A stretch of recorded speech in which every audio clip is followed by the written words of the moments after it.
तोहरे ला प्यार बा, हमारा ऊपर खाली तोहरा अधिकार बा। दिलवा में तू ही बड़ा, तोहरे ला प्यार बा, हमारा ऊपर खाली तोहरा अधिकार बा। बात का बाटे हमके बताई बकी ना, पूछिए वो बात किसी आई बुतना, कुम्हार जी बोले है मिले आई बुकिना। पूछिए वो बात किसी आई बुतना, कुम्हार जी बोले है मिले आई बुकिना।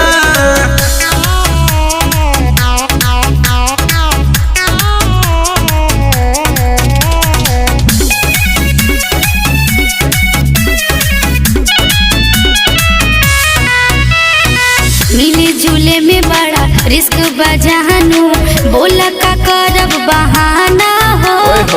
कोचिंग करे खातिर निकले नी घर से, टाइम से बाया न जाना हो। अरे हम सब बुझता नहीं, हरी सारा पे हम के न चाहबेलू, मिले नहीं एको बेरिया हवेलू।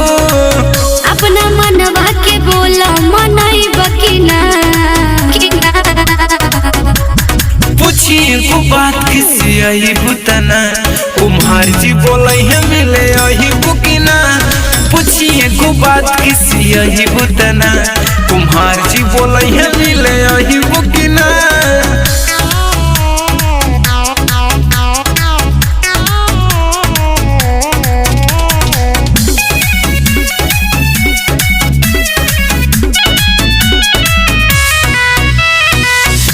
सूरज सिंह तोहारी दोस्त बाहर सब निठल्ला हो।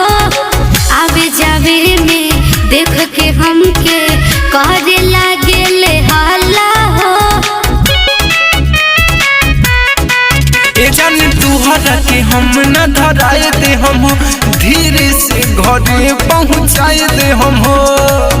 अपना दिल के बोला मनई बकीना,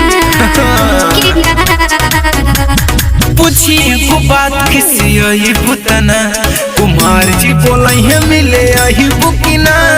पूछिए वो बात किसी आई बुतना, कुम्हार जी बोले है मिले आई